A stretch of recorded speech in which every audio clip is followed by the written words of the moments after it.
بسم الحمدللہ رب العالمین وسلام علی المرسلین اما بعد۔ میری بہنوں، آج کی جو ہماری نشست ہے یہ ایک خالص علمی، فکری اور تربیتی نشست ہے۔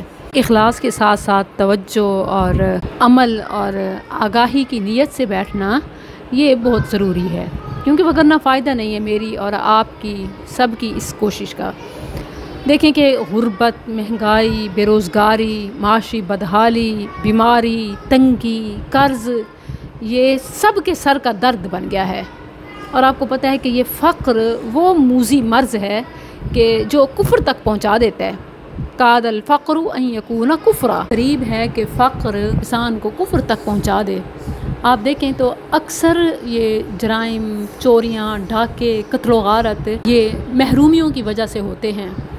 کئی شہزادے نشے کی لت میں کیوں مبتلا ہو جاتے ہیں؟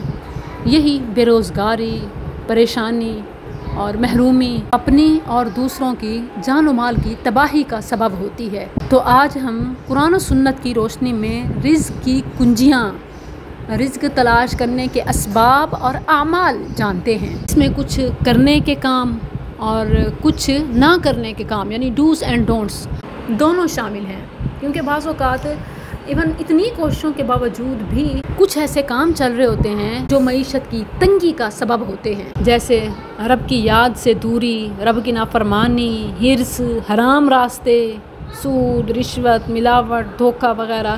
یہ تنگی کی ہی تو وجوہات ہیں، معاشی بدحالی کی حرام راستے، شارٹ کٹ کے چکر میں سود، رشوت، ملاوٹ، دھوکہ، یہ وہ اسباب ہیں کہ جن کو چھوڑنے کی، جن سے بچنے کی ضرورت ہے۔ وگرنہ لاکھ کوشش کر لیں، رزق آگے آگے اور آپ پیچھے پیچھے، دوڑتے دوڑتے حتیٰ کہ کھائی میں جا گریں گے۔ اچھا، یہ اچھا ہو گیا فین آف کر دیے، شور ختم ہو گیا نا، اب زیادہ بہتر آواز ہوگی انشاءاللہ۔ جن اسباب کے ذریعے اللہ تعالیٰ سے رزق طلب کیا جاتا ہے ان میں سے ایک اہم سبب توبہ و استغفار ہے، اللہ سے بخشش طلب کرنا۔ اس کی حقیقت کو سمجھ لیں، کیونکہ بعض لوگ صرف تعداد پوری کرنے کو، 1 2 4 استغفار کی تسبیحات پڑھ لینے کو، زبان سے استغفر اللہ کہنے کو استغفار سمجھتے ہیں۔ اچھا، یہ اس میں شامل ہے لیکن یہ مکمل نہیں ہے۔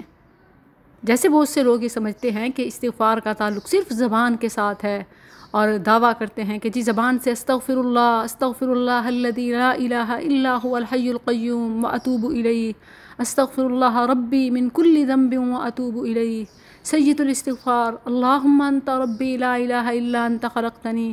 جس طرح آپ نے بتایا تھا وہ کرتے تو ہیں، لیکن وہ بے روزگاری ختم نہیں ہوتی، جاب ملتی نہیں ہے، گھر میں تنگی اور پریشانی سب باقی ہے۔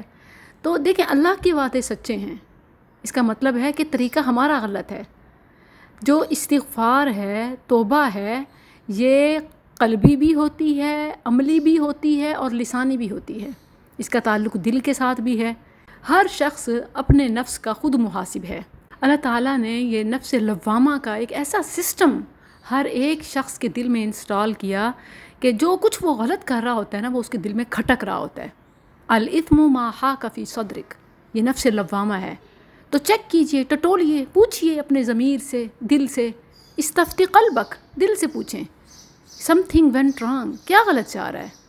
جو بھی آپ کے دل میں کھٹک رہا ہے اس کو چھوڑ دیں۔ نافرمانیوں کو چھوڑنا یہ عملی استغفار ہے، نافرمانیوں، گناہوں پر ندامت یہ قلبی استغفار ہے، اور اس کے بعد زبان سے اللہ سے اس سب کی معافی مانگنا یہ لسانی استغفار ہے، جو کہ زبان سے کہنا ہے استغفر اللہ، چھوٹا بڑا جتنا بھی آپ پڑھ سکیں۔ تو جب یہ ان تمام کے ساتھ اب بے شک تھوڑی تعداد میں بھی پڑھتے ہیں تو اس کی برکات ضرور حاصل ہوتی ہیں، کیونکہ اللہ کا وعدہ ہے استغفروا ربکم انہ کان غفارا، اپنے رب سے گناہوں کی معافی طلب کرو، بے شک وہ بڑا بخشنے والا ہے۔ یرسل السماء علیکم مدرارا، اس استغفار پر وہ کیا کیا انعام دے گا، رحمتوں اور نعمتوں کی بارش برسا دے گا، خوشحالی عطا کر دے گا۔ یرسل السماء علیکم مدرارا، تم پر موسلا دھار بارش برسائے گا۔ یمددکم باموال وبنین، اور تمہارے مالوں اور اولاد میں اضافہ کرے گا، پھر اس میں برکت وسعت بھی عطا کرے گا، اور صرف مال ہی نہیں اولاد بھی، اگر نہیں ہے تو نیکوکار عطا کرے گا، اور اگر ہے تو اللہ انہیں فرما بردار بنا دے گا۔ اور پھر مال اور اولاد ہی نہیں بلکہ اسباب، نعمتیں، زمین اور باغوں والی زمین عطا کرے گا۔ وَيَجْعَلْ لَكُمْ جَنَّاتٍ وَيَجْعَلْ لَكُمْ أَنْهَارًا۔ آپ کو پتہ ہے کہ خاص زمینیں ہوتی ہیں مہنگی مہنگی، اور جو نہری رقبہ ہوتا ہے وہ مہنگا ہوتا ہے۔ اللہ نے اس کا وعدہ کیا تمہارے لیے باغات اور نہریں بنائے گا۔ یہ سب کس کے ساتھ ہے؟ استغفار کے ساتھ۔ تو استغفار میں کیا کیا شامل ہے؟ قلبی، عملی، لسانی، اور وہ کیا کیا ہیں؟ گناہوں پر ندامت، گناہوں کو چھوڑنا، اور پھر رب سے بخشش مانگنا بائی سیئنگ استغفر اللہ۔ اور اگر وہ بندوں کے حقوق سے ریلیٹڈ ہے، کسی کا کوئی حق مارا ہے، کہیں کمی کوتاہی ازالہ ممکن ہے تو وہ ازالہ کریں، اور اگر وہ لوٹانا ازالہ کرنا ممکن نہیں تو نیکیوں کے کاموں میں سبقت کریں کہ یہ اس کا کفارہ بن جائے گا، جیسے صدقات، خیرات اور حسب توفیق نیک اعمال، یہ سب بھی استغفار میں شامل ہیں۔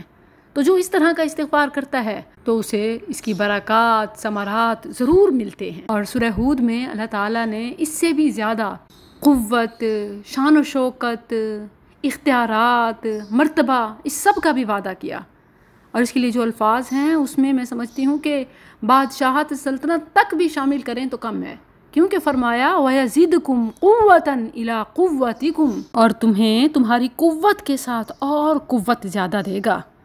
لیکن یہ بھی ساتھ ہے کہ وَلَا تَتَوَلَّوْا مُجْرِمِينَ، تم خود جرائم کا ارتکاب نہ کرو، تم مجرم بنتے ہوئے منہ نہ موڑو۔ ساتھ یہ ٹی وی ڈرامے، غیبت، چغلی، لگائی بجھائی، ہر حرام کاری، تخریب کاری کرتے ہیں۔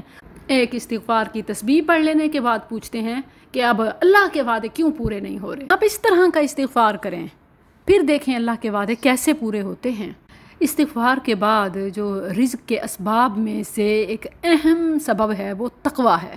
تقویٰ کے بارے میں بہت سے اقوال ہیں، لیکن جو جامع ترین بات ہے وہ یہ کہ اللہ کی اطاعت اور فرما برداری کے ذریعے سے اس کی نافرمانی اور عذاب سے بچنا، اور اس میں اتنا کانشیس رہنا کہ شکوک و شبہات والے کام کو بھی چھوڑ دینا۔ بیسیکلی جو تقویٰ ہے یہ عزیمت، استقامت اور افضلیت کا مقام ہے۔ وہ متقی نہیں کہ جو 5 نمازیں پڑھ لے، فرض ادا کر لے، پھر اس کے بعد حرام چیزوں کو بھی دیکھتا رہے، حرام میں منہ بھی مارتا رہے، نافرمانی کے کام دیکھے، سنے، کرے، دلچسپی لے، وہ متقی نہیں ہوگا۔ وہ متقی نہیں جس نے اپنی آنکھوں سے حرام چیزوں کو دیکھا، یا کانوں سے اللہ کی ناپسندیدہ باتوں کو سنا، یا شوق رکھا، یا ممنوعہ چیزوں میں دلچسپی لی، یا اپنے ہاتھوں پاؤں اپنے کسی چیز کو اس میں لگایا، یا اللہ کی ناراضگی کی جگہوں پر گیا، یا اللہ کے نافرمانوں کو دوست بنایا، تو اس نے تقویٰ نہیں اپنایا۔ قرآن کریم میں کئی آیات ہیں جن سے پتہ چلتا ہے کہ تقویٰ رزق کی فراخی کا، رزق کی کشادگی اور برکت کا سبب ہے۔ سورہ الطلاق میں ہے وَمَن يَتَّقِ اللَّهَ يَجْعَل لَّهُ مَخْرَجًا وَيَرْزُقْهُ مِنْ حَيْثُ لَا يَحْتَسِبُ، اور جو کوئی اللہ سے ڈرتا ہے وہ اس کے لیے ہر مشکل سے نکلنے کی راہ بنا دیتا ہے، اور اسے وہاں سے رزق دیتا ہے جہاں اسے گمان ہی نہیں ہوتا۔ یعنی اللہ بغیر سبب کے ایسی جگہ سے عطا کرتا ہے کہ انسان کے وہم و گمان میں نہیں ہوتا۔ یعنی جو شخص تقویٰ کو اپناتا ہے، جس میں تقویٰ کی صفت پیدا ہو جاتی ہے، اللہ تعالیٰ اسے 2 نعمتوں سے نوازتا ہے۔ پہلی نعمت، اسے ہر غم اور مصیبت سے نجات عطا فرما دیتا ہے، اور یہ عبداللہ بن عباس رضی اللہ عنہما سے تفسیر آئی ہے، یجعل لہ مخرجا یعنی ینجیہ من کل کرب الدنیا والآخرہ، اللہ تعالیٰ اسے دنیا اور آخرت کے ہر غم سے نجات دیتا ہے۔ اور کیا چاہیے؟ پھر تقویٰ کو اپنا لیجئے۔ اسی طرح ایک اور روایت میں ہے کہ یجعل لہ مخرجا من کل ما یضیق علی الناس، اللہ اس کے لیے ہر اس بات سے نکلنے کی راہ پیدا فرما دیتا ہے، راستہ بنا دیتا ہے جو لوگوں کے لیے تنگی اور مشکل کا سبب ہوتی ہے۔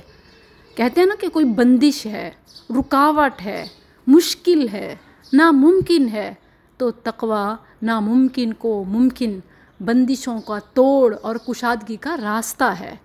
اللہ نے فرما دیا مخرجا، ہر بندش اور مشکل اور رکاوٹ سے ایگزٹ، اور اللہ کا بنایا ہوا ایگزٹ، نو مور مشکل، نو مور ٹینشن۔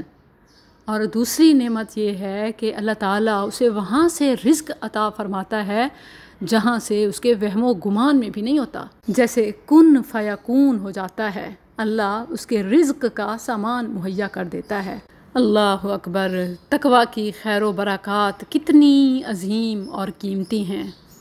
عبداللہ بن مسعود رضی اللہ عنہ فرماتے ہیں وَإِنَّ أَكْبَرَ آیَةٍ فِي الْقُرْآنِ فَرَجًا، غموں اور دکھوں سے نجات کا نسخہ بتانے والی قرآن کی سب سے عظیم آیت، اکبر آیہ فی القرآن، وَمَن يَتَّقِ اللَّهَ يَجْعَل لَّهُ مَخْرَجًا، کہ وہ تقویٰ کی آیت ہے کہ جو بھی اللہ کا ڈر تقویٰ اپناتا ہے اللہ اس کے لیے مخرج بنا دیتا ہے، مشکل سے نکلنے کا راستہ۔ اور کیسے نہ ہو، اللہ نے خود ہے فرمایا وَلَوْ أَنَّ أَهْلَ الْقُرَىٰ آمَنُوا وَاتَّقَوْا لَفَتَحْنَا عَلَيْهِمْ بَرَكَاتٍ مِّنَ السَّمَاءِ وَالْأَرْضِ وَلَكِنْ كَذَّبُوا فَأَخَذْنَاهُمْ بِمَا كَانُوا يَكْسِبُونَ۔ سورۃ الأعراف کی آیت ہے۔ فرمایا کہ اگر بستیوں والے ایمان لاتے اور تقویٰ اختیار کرتے، یعنی برائیوں سے، نافرمانیوں سے، کفر، شرک، حرام بچے رہتے، تو ہم ان پر آسمان اور زمین کی برکتیں کھول دیتے، مگر انہوں نے جھٹلایا، من مانی کی، نافرمانی کی، تو ہم نے ان کاموں کی سزا میں ان کو پکڑا۔ اب یہ اللہ کی طرف سے پکڑ ہے۔ معیشت کی تنگی، غربت، مہنگائی، بے روزگاری، یہ اللہ کی پکڑ ہے۔ اس سے بچنے کا راستہ اللہ کی طرف لوٹ کر آنا ہے، تقویٰ اختیار کرنا ہے۔ اور تقویٰ کیا ہے؟ اپنے آپ کو ہر گناہ سے دور رکھنا، حتیٰ کہ شک والی چیزوں کو بھی، جیسے کسی چیز کے بارے میں آپ کو کچھ لوگ فتویٰ دے رہے ہوتے ہیں تو فتویٰ سے بھی بچنا، بلکہ اعلیٰ، افضل، استقامت، عظیمت کو اپنانا۔ تو شکوک و شبہات سے بھی اپنے آپ کو روک اور بچا کے رکھنا، یہ تقویٰ ہے۔ اس کا فائدہ کیا ہے؟ رزق کی کشادگی، فراخی، برکت، وسعت اور ایون بندشوں تک کا توڑ مل جاتا ہے۔ تو کیا سبق آپ نے لیا؟ پہلی چیز استغفار، اور وہ ہر لحاظ سے ہے، دل سے بھی، زبان سے بھی اور عمل سے بھی، قلبی، عملی، لسانی۔ پھر کیا ہے؟ توکل، یہ کس کا نام ہے؟ فتویٰ اور شک والی چیز کو بھی چھوڑ کر، نافرمانی تو پہلے آئے گی نا، ہر حرام کاری، نافرمانی، شک میں مبتلا کرنے والی چیز کو چھوڑ کر نیکیوں کا حریص بننا، یہ ہے تقویٰ۔ اور پھر ہے اللہ پر توکل، اور توکل یہ ہے کہ دل کا اعتماد صرف اسی پر ہو جس پر توکل کا دعویٰ ہے۔ اعتماد القلب علی الوکیل وحدہ، اللہ پر توکل ہے، اللہ پر جی بڑا بھروسہ ہے، تو بس پھر غیروں کا خیال تک نہ ہو، یہ ہے توکل۔ سورہ الطلاق میں ہی اللہ نے فرمایا وَمَن يَتَوَكَّلْ عَلَى اللَّهِ فَهُوَ حَسْبُهُ إِنَّ اللَّهَ بَالِغُ أَمْرِهِ قَدْ جَعَلَ اللَّهُ لِكُلِّ شَيْءٍ قَدْرًا، جو کوئی اللہ پر بھروسہ رکھے فَهُوَ حَسْبُهُ، تو وہ اس کو کافی ہے، یقیناً اللہ اپنا کام پورا کرنے والا ہے۔ بالغ امری، یقیناً اس نے ہر چیز کا اندازہ مقرر کیا ہے۔ قد جعل اللہ لکل شیء قدرا، کون سا نقطہ کہاں جا کر صحیح لگنا ہے وہ اس کو خوب پتہ ہے۔ آپ کو کیا لگتا ہے کہ آپ کے کام اس قدر الجھاؤ کا شکار ہیں کہ یہ گرہ کبھی کھل نہیں سکتی؟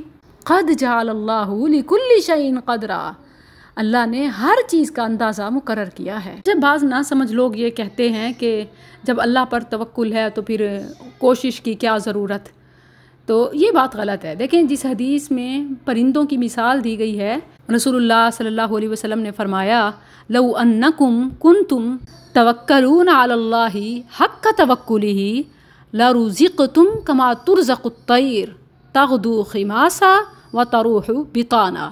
توکل یہ نہ ہو کہ بس آج میں کام کے لیے نکل رہا ہوں تو یہ ہو نہیں سکتا کہ یہ مجھے مل نہ سکے، بلکہ توکل یہ ہے کہ بھروسہ رب پہ ہو اور کوشش اپنی ہو۔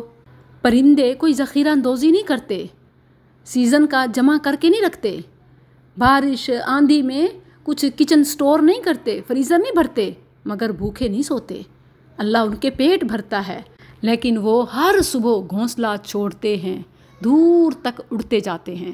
نبی صلی اللہ علیہ وسلم نے سمجھایا کہ تم بھی ایسا اللہ پر توکل کرو جیسے توکل کا حق ہے، تو اسی طرح رزق دیے جاؤ جس طرح پرندوں کو رزق دیا جاتا ہے۔ صبح خالی پیٹ نکلتے اور شام کو پیٹ بھر کے پلٹتے ہیں، لیکن یہاں نکلنا تو ہے نا لازمی۔ اسی طرح ایک اور حدیث میں ہے کہ ایک شخص نے نبی کریم صلی اللہ علیہ وسلم سے پوچھا کہ میں اپنی اونٹنی کو کھلا چھوڑ دیتا ہوں اور توکل کرتا ہوں، تو آپ نے فرمایا کہ اعقلھا وتوکل، اس کے گھٹنے کو باندھو اور توکل کرو۔ ایسا نہیں ہے کہ اللہ کے سپرد کر کے کھلا چھوڑ دو، بلکہ اسباب اپناؤ اور اپنے زور بازو کو کریڈٹ نہ دو، بلکہ اللہ کے سپرد کرو اور یقین رکھو۔ قیدھا وتوکل، سواری کو قید کرو، زنجیر باندھو اور توکل کرو۔ ہمارے ہاں یا تو اپنے آپ کو ہی سب سمجھ لیتے ہیں اور رب کا نام اور اس پر بھروسہ نہیں کرتے، یا پھر اسی پر ایسا بھروسہ کرتے ہیں کہ خود ہاتھ پاؤں تک نہیں ہلاتے، تو یہ غلط ہے۔ اچھا، اب استغفار، تقوی، توکل، اس کے بعد جو چیز ہے وہ رب کی عبادت کے لیے وقت نکالنا ہے۔ جو ہر وقت ہی اسباب میں دوڑ دھوپ میں لگا رہے اور رب کو ہی یاد نہ کرے، تو نہ تو وہ توکل ہے اور نہ ہی وہ رزق کا ذریعہ ہے۔ تو اللہ کی عبادت کے لیے فارغ ہونا یہ رزق کے اسباب میں سے ایک بڑا سبب ہے۔ حدیث قدسی ہے، اللہ فرماتا ہے ان اللہ تعالی یقول یا ابن آدم، اے آدم کے بیٹے، تفرغ لعبادتی، تو میری عبادت کے لیے وقت نکال، فارغ ہوا کر۔ املا صدرک غنا، میں تیرا سینہ غنا سے، امیری سے، تنگری سے بھر دوں گا۔ واسد فقرک، اور فقیری کو روک لوں گا، یعنی تجھے لوگوں کا محتاج نہیں کروں گا۔ اور اگر تو نے ایسا نہ کیا، وَإِلَّا تَفْعَلْ مَلَأْتُ يَدَكَ شُغْلًا وَلَمْ أَسُدَّ فَقْرَكَ، میں تیرے ہاتھ بیکار کاموں میں الجھا دوں گا اور تیری محتاجی کو ختم نہیں کروں گا۔ بڑی اہم بات ہے۔ اب امیری، خوشحالی یہ رب کی عبادت سے ہے آتی، مگر نہ انسان رزق کے پیچھے بھاگتا رہے اور رزق اس کو کھائی میں جا ڈالے۔ یہ بڑی اہم بات ہے۔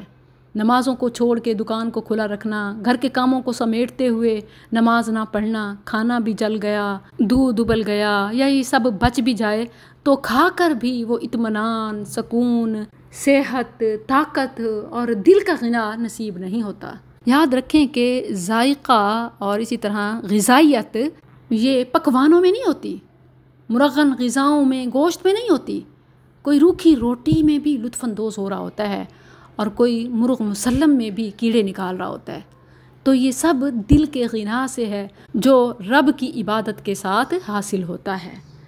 اسی طرح رزق کے اسباب میں حج و عمرہ میں مطابعت بھی ہے، کیونکہ نبی صلی اللہ علیہ وسلم کا فرمان ہے تابعوا بین الحج والعمرہ، جو لوگ اسباب کے باوجود اور اسی طرح جاب، روزگار، اس سب کے باوجود بھی ہر وقت مہنگائی، غربت، تنگی کا رونا روتے ہیں، انہیں چاہیے کہ اللہ کی راہ میں، حج و عمرہ کی ادائیگی میں اپنے مال کو لگائیں۔ نبی صلی اللہ علیہ وسلم نے فرمایا کہ حج اور عمرہ کو ایک دوسرے کے بعد ادا کرو، یعنی کرتے رہا کرو، کیونکہ وہ دونوں فقر اور گناہوں کو اس طرح دور کرتے ہیں جس طرح بھٹی لوہے، سونے اور چاندی کے میل وغیرہ کو دور کر دیتی ہے، اور حج مبرور کا ثواب جنت ہے۔ یہ ایک اللہ کی اضافی رحمت اور نعمت ہے۔ تو غربت اور افلاس کا خاتمہ، گناہوں کا مٹ جانا، یہ حج و عمرہ کے ساتھ بھی ہے۔ اور یہ بھی نکتہ ہے کہ چونکہ یہ جو معیشت کی تنگی، مہنگائی، بدحالی یہ گناہوں کا نتیجہ ہوتی ہے، تو حج و عمرہ یہ ایسے نیک اعمال ہیں کہ جو گناہوں کو مٹا دیتے ہیں، تو پھر فوری طور پر خوشحالی نصیب ہو جاتی ہے۔ دیکھیں کہ ہمارا رب الرزاق ذو القوت المتین خیر الرازقین ہمیں رزق کی کنجیاں دیتا ہے، مگر ہم اس سے تالے نہیں کھولتے۔ پھر بھی غربت کا، مہنگائی کا رونا روئیں، بلکہ میں سمجھتی ہوں کہ کوئی بھی انسان اپنی چالاکی سے یا محنت سے یا فراڈ سے یا اسی طرح کوئی بھی کام ہو، اپنے بل بوتے پہ تو رزق نہیں پاتا۔ کتنی ہی چالاکیاں کرنے والے الٹا پہلے مال کو بھی غرق کر بیٹھتے ہیں، اپنے لحاظ سے بڑی انویسٹمنٹ کرتے ہیں مگر دیوالیہ ہو جاتے ہیں۔ کتنے ہی چھوٹا موٹا کام شروع کرتے ہیں اور امیر و کبیر ہو جاتے ہیں۔ تو یہ رزق انسان کی اپنی ذہانت فطانت سے نہیں بلکہ اللہ کی عطا سے ہے، اور عطا کی جو چابیاں ہیں، رزق کے لاک کی جو کی ہے، ان میں سے ایک صلہ رحمی ہے۔ پہلے 5 آپ جان چکی ہیں: استغفار، تقوی، توکل، رب کی عبادت کے لیے فراغت اور حج و عمرہ۔ اب ہے صلہ رحمی، بھی بڑی فاسٹ اور کوئک کی ہے، تیز چابی ہے، تالے کو لگنے کی دیر ہے، صلہ رحمی کرنے کی دیر ہے، رزق کی فراوانی ہی فراوانی۔ امام بخاری ابو ہریرہ رضی اللہ عنہ سے روایت کرتے ہیں کہ انہوں نے کہا، میں نے رسول اللہ صلی اللہ علیہ وسلم کو فرماتے ہوئے سنا، من سرہ ان یبسط لہ فی رزقہ وان ینسأ لہ فی اثرہ فلیصل رحمہ۔ جو شخص اپنے رزق میں کشادگی اور عمر میں اضافہ پسند کرے وہ صلہ رحمی کرے۔ یہ اوپن آفر ہے، کھلی پیشکش ہے، اور یہ دنیا میں سب سے سچے انسان الصادق المصدوق صلی اللہ علیہ وسلم کی خبر ہے۔ تو یہ حقیقت ہے۔ اب یہ کیسے ہے یہ آپ کا کنسرن نہیں ہے، کیونکہ رزق اللہ کے ہاتھ میں ہے۔ آپ کا کام صلہ رحمی کرنا ہے، اور صلہ رحمی کیا ہے؟ رحم، یہ رحم والے رشتہ دار، ان میں محرم، گھر والے، گھر والوں کے گھر والے، عزیز و اقارب، اور پھر اسی طرح دائرہ کار پڑھاتے جائیں۔ ایک حدیث میں ہے، نبی صلی اللہ علیہ وسلم نے فرمایا، تعلموا من انسابکم ما تصلون به ارحامکم فإن صلة الرحم محبة في الأهل مثرات في المال منسات في العمر۔ اپنے قرابت داروں کے متعلق معلومات حاصل کرو تاکہ صلہ رحمی کر سکو، کیونکہ صلہ رحمی سے خاندان میں محبت، مال میں کثرت اور عمر میں اضافہ ہوتا ہے۔ کیا کوئی کہہ سکتا ہے کہ ایک موت کا تو وقت مقرر ہے، پھر اضافہ کیسے؟ اس کی 2 ممکنہ صورتیں ہیں۔ ایک تو یہ کہ دعا کے اثر سے بدل جاتی ہیں تقدیریں، تو موت بھی تقدیر میں ہے اور اللہ کو معلوم ہے تقدیر میں کیا لکھا ہے۔ اب جس شخص نے صلہ رحمی کرنی ہے، اللہ کو معلوم ہے کہ یہ صلہ رحمی کرے گا اور اس کی عمر میں اتنا اضافہ ہو جائے گا، تو اس طرح قطع تعلقی کرنے والے شخص کو یہ نصیب نہیں ہوتا۔ اور دوسرا یہ بھی کہ عمر تو اتنی رہے لیکن صلہ رحمی سے، صلہ رحمی کرنے والے کو بہت ساری برکتیں، وسعتیں، خوشیاں اور اصل زندگی کا جینا نصیب ہو جائے۔ جیسے کہتے ہیں نا کہ اس کام سے یا اس چیز کے ملنے سے ایسے لگتا ہے جیسے میری زندگی بڑھ گئی ہو، خون بڑھ گیا ہو، تو یہ والی چیز۔ اور جب کہ ایون ایک شخص کو 100 سال کی عمر بھی مل جائے مگر وہ ایسے تنگی میں یا غموں میں یا پریشانیوں اور بیماریوں میں گزرے، وہ کہے کہ یہ جینا نہ جینا کوئی میرے لیے برابر ہی ہے۔ تو اس طرح یہ ایک معنوی اعتبار سے بھی عمر کا بڑھنا ہو سکتا ہے، اور یہ ایک نہیں کئی احادیث سے ثابت ہوتا ہے۔ نبی صلی اللہ علیہ وسلم کا ایک اور فرمان ہے، جس شخص کو یہ بات پسند ہو کہ اس کی عمر میں اضافہ ہو، ان یمد لہ فی عمرہ ویوسع لہ فی رزقہ، اور اس کے رزق میں وسعت ہو، ویدفع عنہ میتۃ السوء، اور اس سے بری موت دور ہو جائے، تو فلیتق اللہ، وہ اللہ کا ڈر یعنی تقوی اپنائے، ولیصل رحمہ، اور صلہ رحمی کرے۔ یہ بھی سمجھ لیجئے کہ رزق صرف مال دولت کی وسعت کا نام نہیں ہے، بلکہ زندگی، خوشیاں اور برکت اور ہر چیز میں وسعت اور خیر کا نام ہے۔ اسی طرح ایون جو محبت کو، خاص طور پر حلال رشتوں کی محبت پانا چاہتا ہے یا محبت کو حلال رشتے میں بدلنا چاہتا ہے، وہ بھی صلہ رحمی کرے۔ لڑ جھگڑ کے، بائیکاٹ کر کے، یا اسی طرح غلط حرکتوں سے، جیسے رگ کاٹنا اور لوگ اپنی جان لینے کی کوشش کرتے ہیں محبت کو پانے کے لیے، اس سے محبت ملے نہ ملے البتہ موت مل جاتی ہے، لیکن صلہ رحمی یہ پکی ٹھکی مستند الواقع محبت کو پانے کی چابی ہے۔ لٹرلی کوئی نیلے پیلے کالے جادو کی ضرورت نہیں، کوئی عاملوں بابوں سے ایمان لٹوانے کی ضرورت نہیں، کوئی ٹونے ٹوٹکے وظیفوں کے کرنے کی ضرورت نہیں، صلہ رحمی کریں۔ اور صلہ رحمی کیا ہے؟ گھر والوں کے ساتھ، رشتہ داروں کے ساتھ، عزیز و اقارب کے ساتھ حسن سلوک کریں۔ اگر کوئی آپ کے ساتھ غلط بھی کرے، آپ اس سب کے باوجود بھی اس کے ساتھ اچھا کریں۔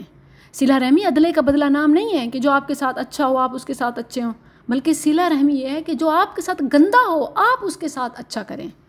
کوئی آپ کو پتھر مارے آپ اس کو پھول دیں، کوئی آپ پہ غصہ کرے آپ اس پہ مسکرا دیں۔ تو جو یہ کرتا ہے وہ اپنی محبت کو پانے میں کامیاب ہو جاتا ہے۔ صحیح بخاری میں ہے، جو شخص اپنے رب سے ڈر جائے، من اتقى ربه ووصل رحمه نسي له في عمره وثرى ماله وأحبه أهله۔ جو شخص اپنے رب سے ڈر جائے، صلہ رحمی کرے، اس کی عمر میں اضافہ کیا جاتا ہے، اس کا مال زیادہ ہو جاتا ہے۔ بے روزگاری، اسی طرح سیلری میں کمی، غربت، مہنگائی، سولوشن کیا ہے؟ صلہ رحمی۔ وَوَصَلَ رَحِمَهُ، اور صلہ رحمی کرے، اس کی عمر میں اضافہ ہوتا ہے، اس کا مال زیادہ ہو جاتا ہے۔ وَثَرَى مَالُ، پروموشن چاہتے ہیں صلہ رحمی کریں، سیلری میں اضافہ چاہتے ہیں صلہ رحمی کریں۔ لوگوں کے آگے منتیں، ترلے، سفارشیں لڑوانے کے بجائے اللہ سے تعلق باندھ لیں تو ہوگا کیا؟ وَأَحَبَّهُ أَهْلُ، محبت بھی مل جائے گی، اس کے خاندان والے اس سے محبت کرتے ہیں، تو یہ محبت کا بھی ذریعہ ہے۔ اسی طرح رزق کے اسباب میں سے ایک سبب اللہ کی راہ میں خرچ کرنا ہے، انفاق فی سبیل اللہ، اور یہ خود اللہ کا وعدہ ہے، وَمَا أَنفَقْتُم مِّن شَيْءٍ فَهُوَ يُخْلِفُهُ، اور تم جو بھی اللہ کی راہ میں خرچ کرو گے وہ اس کا بدلہ دے گا۔ اب جب بدلہ دینے والا اللہ ہو تو وہ اپنی شان کے حساب سے دیتا ہے، تو ایون یہ اللہ کے ساتھ وہ کمیٹی ہے کہ جس میں ڈالنے والے کو منافع ہی منافع ملتا ہے۔ آپ نے ایک دیا، اللہ کئی دے گا اس کے بدلے میں، اور جس کے لیے چاہے بے شمار کر دے۔ اسے خوشحالی میں تو بندہ کرتا ہی ہے، وہ اور خوشحالی ملے گی، لیکن میں سمجھتی ہوں کہ تنگی میں، بے روزگاری میں، محرومی میں انسان کو ضرور یہ کرنا چاہیے۔ حدیث قدسی بھی ہے، اللہ فرماتا ہے یابن آدم، اے ابن آدم، انفق، تو خرچ کر، انفق علیک، میں تجھ پر خرچ کروں گا۔ اللہ اکبر، رب قدوس کی راہ میں خرچ کرنے والے کے لیے کتنی بڑی گارنٹی ہے۔ اسی طرح ایک حدیث میں ہے کہ روزانہ ہر صبح آسمان سے 2 فرشتے اترتے ہیں، ایک ان میں سے دعا کرتے ہوئے کہتا ہے کہ اللہم اعطی منفقا خلفا، اے اللہ خرچ کرنے والے کو بہتر بدلہ عطا فرما، بہتر بدل عطا فرما، اور دوسرا بد دعا کرتا ہے کہ اللہم اعطی ممسکا تلفا، اے اللہ جو خرچ نہ کرے اس کا مال تلف کر دے، استغفر اللہ۔ اسی طرح ایک طویل واقعہ آتا ہے صحیح مسلم میں، نبی صلی اللہ علیہ وسلم نے فرمایا کہ ایک شخص کسی بے آب و گیا کھلی جگہ میں تھا، وہ جا رہا تھا کسی راستے میں، تو اس نے بادل سے آواز سنی کہ فلاں آدمی کے باغ کو سیراب کرو۔ اس آدمی کا نام لے کر کہا گیا، بادل کو کہا گیا، جسے آواز آئی کہ کوئی بادل کو کہہ رہا ہے کہ فلاں آدمی کے باغ کو سیراب کرو۔ بادل نے اس زمین کا رخ کیا اور وہاں جا کر خوب برسا۔ اب بادل جا رہا ہے، یہ سننے والا بندہ بھی اس کے پیچھے پیچھے جا رہا ہے کہ دیکھوں تو صحیح کہ کون ہے کہ جس کے لیے آسمان سے بادل کو آرڈر آیا، حکم آیا کہ فلاں جگہ جا کے برسو، فلاں آدمی کی زمین پر، تو آخر وہ آدمی کون خوش نصیب ہے، خوش قسمت ہے۔ جب وہاں پہنچا تو دیکھا کہ اس پانی سے ایک آدمی اپنے باغ کو پانی لگا رہا ہے، تو اس مسافر نے اس سے پوچھا کہ اے اللہ کے نیک بندے، تیرا نام کیا ہے؟ تو اس نے اپنا نام بتایا، تو وہ وہی نام تھا جو اس مسافر نے آسمان کو بادل برسانے کا حکم جاری کرتے ہوئے سنا تھا۔ تو پھر اس باغ والے نے پوچھا کہ آپ میرا نام کیوں پوچھ رہے ہیں؟ تو اس مسافر نے پھر ساری بات بتائی کہ اس طرح میں آ رہا تھا تو میں نے بادلوں سے آتی ایک آواز سنی کہ اس طرح بادلوں کو حکم دیا گیا تیرا نام لے کر، تو مجھے تجسس ہوا کہ وہ کون ہے، آخر اس کا کیا عمل ہے کہ جس کی وجہ سے اس کے لیے یہ حکم بادلوں کو ملا ہے۔ تو اس نے جواب میں کہا کہ ٹھیک ہے، تو نے مجھے اپنی بات بتائی ہے تو میں بھی بتاتا ہوں۔ میرا طریقہ یہ ہے، میرا عمل یہ ہے کہ اس باغ کی جو پیداوار ہوتی ہے، جو آمدنی آتی ہے، میں اس کے 3 حصے کرتا ہوں۔ ایک حصہ بطور خیرات تقسیم کر دیتا ہوں، یعنی اللہ کی راہ میں غریب غربا ضرورت مندوں کو، اور 1/3 میرے گھر والے کھا لیتے ہیں، ہم اپنے کھانے پینے کے لیے رکھتے ہیں، اور 1/3 اسی باغ کی ترقی کے لیے، جیسے دوبارہ اگلی فصل پر خرچ کے لیے لگا دیتا ہوں۔ تو یہ وہ عمل ہے کہ انسان اپنی آمدنی میں سے جو فرضی زکوٰۃ ہے یا جو نفلی صدقہ ہے جب لگاتا ہے تو اللہ کی طرف سے آسمان و زمین میں موجود مخلوق کو اسے سہولیات اور رزق پہنچانے کا حکم نامہ جاری ہوتا ہے۔ سبحان اللہ۔ رزق کے اسباب میں سے ایک اور سبب قرآن کو سیکھنے پر خرچ کرنا، شرعی علوم کے حصول پر خرچ کرنا، خواہ وہ خود حاصل کرنا ہو یا کسی طالب علم یا معلم پر خرچ کرنا ہو۔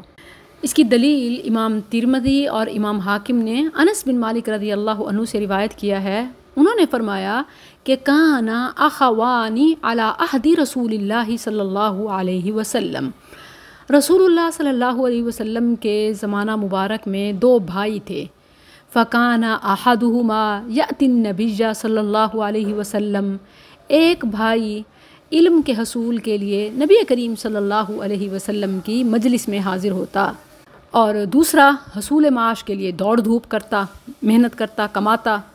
تو جو حصول معاش کے لیے جد و جہد کرنے والا تھا وہ اپنے بھائی کی شکایت لے کر نبی صلی اللہ علیہ وسلم کی خدمت میں حاضر ہوا کہ میں اکیلا کماتا ہوں، کھاتا یہ بھی ہے اور یہاں آ کے آپ کے پاس بیٹھا رہتا ہے، مجھے اکیلے کو کرنا پڑتا ہے۔ تو نبی صلی اللہ علیہ وسلم نے فرمایا کہ لعلک ترزق بہ، شاید کہ تجھے اس کی وجہ سے دیا جا رہا ہے۔ تو دینی تعلیم پر خرچ کرنا یہ رزق حاصل کرنا ہے۔ جو چاہتا ہے نا کہ مجھے اللہ وسیع رزق دے، وہ کسی طالب علم پر خرچ کرے، اس کی فیس، اس کا آنا جانا، جو بھی خرچہ وغیرہ ہوتا ہے تو اس پر خرچ کرنا یہ اللہ کی طرف سے رزق پانے کا ذریعہ ہے۔ لعلک ترزق بہ، شاید کہ تمہیں اسی کی وجہ سے رزق دیا جا رہا ہے۔ تم سمجھتے ہو کہ شاید میرے کمانے سے مجھے یہ سب مل جاتا ہے۔ کتنے ہی محنت مشقت کرنے والے تھوڑا لیتے ہیں اور کتنے ہی تھوڑی محنت کرنے والے زیادہ پا لیتے ہیں۔ تو تجھے بھی جو اتنا مل رہا ہے وہ اس کا اصل سبب وہ تیری محنت مزدوری نہیں بلکہ اصل سبب تیرا اس پر خرچ کرنا ہے۔ سبحان اللہ، اللہ اکبر۔ اسی طرح گھر میں جو بھی بیمار، کمزور، معذور ہوتے ہیں ان پر خرچ کرنا بھی یہ رزق کے اسباب میں سے ہے۔ فرمایا فَهَلْ تُرْزَقُونَ إِلَّا بِضُعَفَائِكُمْ، تمہیں فقط تمہارے کمزوروں کی وجہ سے رزق دیا جاتا ہے۔ تو ان پر خرچ کرنا، ان کی علاج معالجہ یا ان کی خوراک یا ان کی دیگر ضروریات، تو اس سے دل میں کوئی کڑھن یا جلن یا تنگی نہیں ہونی چاہیے، کیونکہ کتنی ہی محنتیں، مشقتیں آپ سے روک لی گئی ہیں صرف ان پر خرچ کرنے کی وجہ سے۔ سبحان اللہ۔ تو طالب علموں اور کمزوروں، معذوروں پر خرچ کرنا یہ رزق پانے کا ایک اہم ذریعہ ہے۔ اب آگے دیکھیے، اللہ کی راہ میں ہجرت کرنا۔ ہجرت ایک تو ہوتی ہے فزیکلی یعنی آپ بلاد کفر سے بلاد اسلام کی طرف ہجرت کر کے جائیں۔ اچھا، لوگ سمجھتے ہیں کہ آج ہم بلاد اسلام مثلاً پاکستان میں چونکہ مہنگائی ہے، غربت ہے، فلاں تو ہم امریکہ، یورپ چلے جائیں تو وہاں پر ہمارے لیے رزق کے دروازے کھل جائیں گے۔ ہو سکتا ہے کچھ کرنسی یا کوئی جاب یا کوئی چیز مل جائے، لیکن وہ حقیقی رزق نہیں ہے جو برکت، وسعت، فراخی اور خوشی کا ذریعہ بنے۔ اور سب سے بڑی نعمت تو ایمان ہے، اسلام ہے، جبکہ وہاں جا کر یہ تو خطرے میں پڑ جاتا ہے۔ تو جو اصل اور حقیقی رزق ہے وہ اللہ کی راہ میں ہجرت کرنا ہے، نا کہ اللہ کی راہ کو چھوڑ کر۔ اور ویسے بھی بلاد کفر میں مستقل رہائش کرنا یہ شریعت میں منع ہے، الا یہ کہ کوئی ایک اہم ضرورت ہے، دینی مفاد ہے۔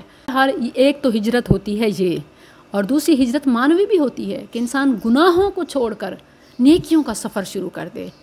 تو ہجرت میں بعض نے اس کو بھی شامل کیا ہے، جیسے جھوٹ سے سچائی کی طرف ہجرت، حرام سے حلال کی طرف ہجرت وغیرہ وغیرہ، طویل لسٹ ہے۔ تو یہ بھی وسعت کی ضمانت ہے۔ اللہ تعالیٰ کا فرمان ہے وَمَن يُهَاجِرْ فِي سَبِيلِ اللَّهِ يَجِدْ فِي الْأَرْضِ مُرَاغَمًا كَثِيرًا وَسَعَةً، اور جو کوئی اللہ کی راہ میں اپنا وطن چھوڑے۔ اچھا، جہاں کسی کے لیے اسلام پر عمل مشکل ہو جاتا ہے تو اس جگہ سے دوسری جگہ موو کرنا یہ ہجرت ہوتا ہے اور یہ ضروری ہو جاتا ہے۔ اس کے ساتھ اللہ تعالیٰ نے کیا بشارت دی کہ وہ اپنے لیے زمین میں رہنے کی بہت جگہ اور روزی میں کشادگی پائے گا، مراغمن کثیرا وسعہ، مراغمن کثیرا اور سعہ۔ مراغمن کثیرا سے مراد پہلی جگہ سے آگے کی بہترین اور وسیع جگہ، اور وسعہ سے مراد رزق کی وسعت اور کشادگی ہے۔ تاریخ عالم اس وعدے کی سچائی پر دال ہے۔ صحابہ کرام رضی اللہ عنہم نے اللہ کی خاطر ہجرت کر کے مکہ میں اپنے عزیز و اقارب، گھروں، ساز و سامان، مال و دولت کو چھوڑا تو اللہ مالک الملک نے انہیں سرزمین شام، ایران اور یمن کے خزانوں کی چابیاں عطا فرما دیں۔ شام کے سرخ محلات اور مدائن کے سفید محلات کا مالک بنا دیا۔ صنعاء کے دروازے ان کے لیے کھول دیے، قیصر و کسریٰ کے خزانے ان کے قدموں میں ڈھیر کر دیے۔ یہ ہے کہ وَمَن يُهَاجِرْ فِي سَبِيلِ اللَّهِ يَجِدْ فِي الْأَرْضِ مُرَاغَمًا كَثِيرًا وَسَعَةً۔ تو جو بھی میری بہنیں رزق کی تنگی، ذہنی پریشانی یا اسی طرح ایمان اور عمل میں مشکل سمجھتی ہیں، انہیں چاہیے کہ وہ اپنے گھروں کو چینج کریں اف پاسبل، اور یہ نہ صحیح تو کم از کم اپنے عمل کو وہیں چینج کر لیں۔ اور ویسے بھی جو ایک موو کرنا ہوتا ہے، ایک جگہ سے دوسری جگہ شفٹ ہونا، جب یہ اللہ کی خاطر ہو، علم اور عمل کی خاطر ہو، تو یہ وسعتوں اور خوشیوں کی ضمانت بن جاتا ہے۔ اللہ کا وعدہ ہے، تو ہجرت یہ رزق کے اسباب میں اہم ذریعہ ہے۔ انشاءاللہ پھر ہم بقیہ اگلے سیشن میں اس کو جاری رکھیں گے۔ یہ ہمارا 3 سے 4 نشستوں پر مشتمل سلسلہ ہوگا، اور اس کے فلائر انویٹیشن آپ کو ملتے رہیں گے۔ یہاں میں آپ سے اجازت چاہتی ہوں، اور اب آپ کے لیے موقع ہے، آپ کا کوئی سوال ہو، آپ کا کوئی مسئلہ ہو، آپ ڈسکس کر سکتی ہیں، آپ اپنی رائے دے سکتی ہیں یا سوال پوچھ سکتی ہیں۔ سبحان ربک رب العزت عما یصفون وسلام علی المرسلین والحمد للہ رب العالمین۔